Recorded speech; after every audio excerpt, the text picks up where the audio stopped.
Alright, so I felt the need to make this video because of the recent developments I've seen with 1stman and how his channel has progressed. So I have nothing planned for this recording. I'm just gonna say my thoughts and feelings of what I've noticed throughout the past couple of weeks and months that have occurred. So I just want to preface this by saying that I'm actually a huge fan of 1stman. I've been watching him since the COVID times, 2022, and he has honestly given me a life direction, which I would say few have. But what he has recently done with especially the streaming platform and the 1M house, it's honestly quite ridiculous. So what prompted me to make this video was that I recently left a comment on his most recent video that as of recording he uploaded today, which was the part 2 of something about like the calendar effect not being real and how it stops you from being successful. So I have left a comment on that channel, three comments of the same comment. Under one is a fresh comment and two of them are under existing comment threads. And guess what? He has deleted all three of these comments. And it is clear to me now that 1M House and 1stman is scamming his audience. He has been non-stop avoiding questions, dodging concerns, and just straight up deleting comments. I didn't want to believe it at first, but it is true. It is a scam, and he is scamming his audience.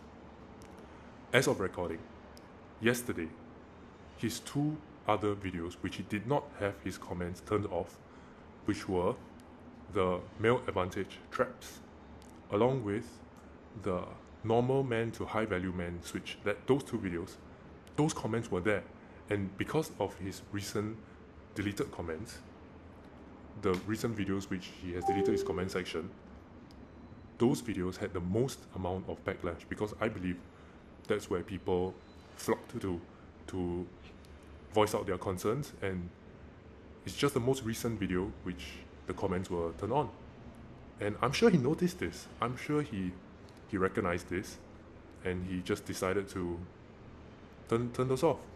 So, I mean, it's pretty disgusting behavior, and for everything he preaches about masculinity, accountability, it's quite a pretty big 180, and I don't see how I can continue watching his videos, knowing whatever the fuck he's doing now.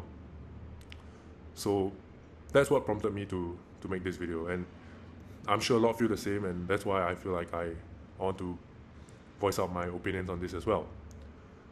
Here's where I want to get into a little theory behind how I believe all this unfolded and how it led to this such a terrible state, and how it unfolded so quickly.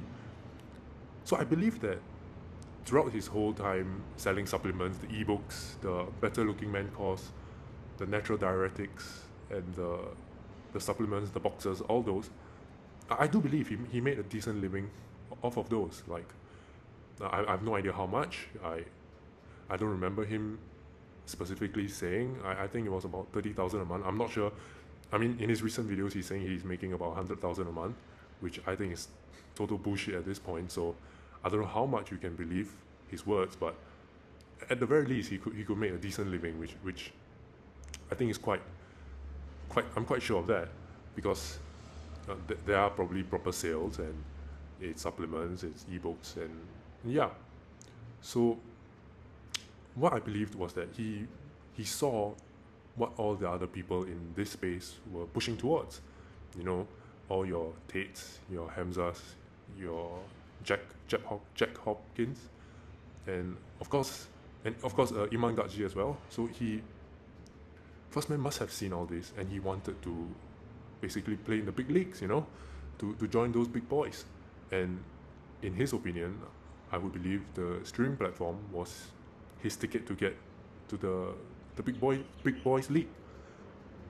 So here's where I think things started to derail pretty quickly, because as we all know, the streaming platforms did not turn out in any remote way like as successful as he would have believed it to be.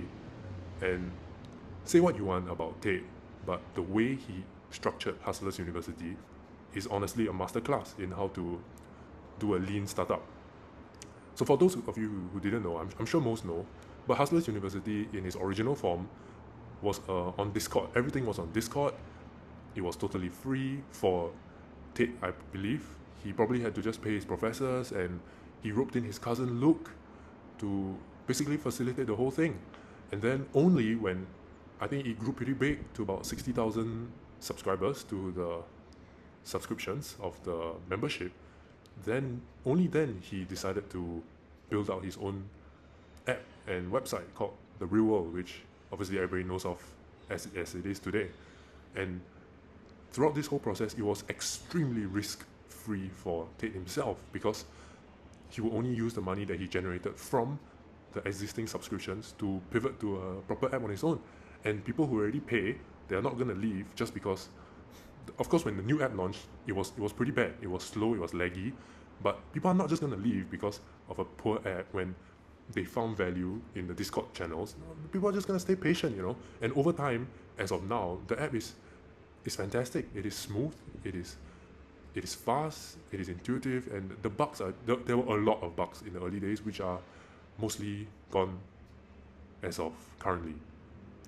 Which is what leads me to believe what 1stman did incredibly wrong, which was, instead of doing what he should have done, which was using the U screen and building off that first, finding the cheapest, most lean option available to start this off, he decided to build out his own platform. And you know, he said some fucking absolute bullshit like he's coming to save the men's lifestyle industry. 1stman comes to save. It's a platform for free speech, which we all know at this point is all a load of fucking bullshit. But I mean, at the time, I mean, it sounded nice, right? And I'm sure people bought into the message, and he believed. I think he believed in it really. So he probably just took all the spare cash he had at the time, which he refused to invest in other things, I believe. And he refused to just like live happily like that, right? Selling supplements and all that. And he decided he wanted to join the big leagues. So I imagine he put a lot of his money he had into the streaming platform, and he hired some shady developers, I imagine, because I'm a loyal fan as of yesterday, I guess. And he according to the videos, he had a lot of trouble with the developers not delivering and the platform not being up to standard. And I think through that, he kind of saw his dreams get crumbled right before his eyes, you know? So I think that he took a pretty big hit there, and that's the reason why I believe he made the depression video as well. I'm sure everybody who watches 1stman knows about that 1.5 hour long depression video.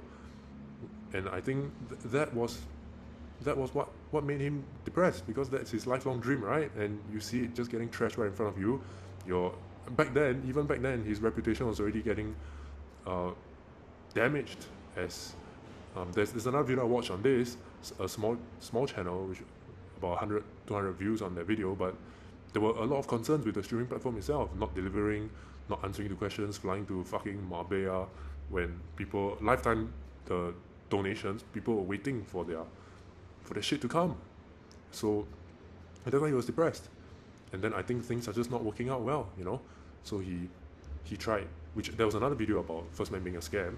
So I believe what he did was he decided to try and do one last marketing tactic, saying that it's the end of 1stman, and hoping that there'll be a flood of new subscribers to his streaming platform, which would probably give him enough money to sustain and to grow it out. But I think that just didn't work out. So now, at this point, I think he has just resorted to scamming. I don't know, like what the fuck, right? For everything that he has done for all these young men, now to scam for this 1M house, which is so shady. I don't even know anything about this house, but the way he has handled it is extremely shady. And even if it turns out to be 100% legit, it's the way he has gone about this has totally put me off. Even if it turns out to be the best, best networking opportunity of the 21st century, best men's network group of our modern era, disabling comments, not answering questions, even in the latest video saying that he wants to wait until April 5th to close the payments because he wants to wait for people's paycheck to come in. Do you honestly believe fucking high level people need to wait for a paycheck to pay $3,000? That is just fucking ridiculous, bro. And on top of that, showing testimonials there, this is just random ass people. And is he seriously expecting us to believe that he's just gone quiet about this everything? No stream platform updates, nothing. All of a sudden, he sends a email to his most loyal paying people, like to release 1M House, and all of a sudden 100 plus of these people say, yeah, sure, $3,000, I'm giving it to you, no questions asked, no contract, nothing. 1M House, I'm all for this. I really doubt so. And everything about this is just shady. It's not something that I can stand behind anymore. Like I really did believe that 1stman was one of the most legit people in the space, because he had very strong ethics, right? I mean, there was one reason why I really loved binge watching his shit, because he did not have ads on his videos, so that made it a very good viewing experience. And I don't know if he has changed that, but honestly, he has gone back on a lot of things that he has preached, going back on his words, not delivering, excuses, bots this, bots that, deleting comments. This is disgusting from a guy who said he's all for free speech, he's here to save the modern society, he wants a platform built on strong fundamentals, strong values. He has just thrown that into the fucking trash can and burnt it all up. He is a scammer. He has gone back on absolutely everything he has stood for these past few years. And if you are still watching him, I implore you to seriously watch what he's saying and decide for yourself whether you think this is reasonable. Because from where I see this is fucking ridiculous. And I don't know. I guess that's all I really have to say. But yeah, I mean, it is sad. It is sad, and I'm sure those who turn on him are also a lot of his loyal subscribers, which he is trying to scam. Like, what the fuck, right? So yeah, I guess as of today, I'll stop watching. I'll stop watching 1stman. His new stuff, I just cannot bear to watch it anymore, knowing that he's trying to scam us. But the old stuff is always gold, and I'll always be rewatching the old stuff, like the Male Advantage, the other side of male life, and I guess that's it.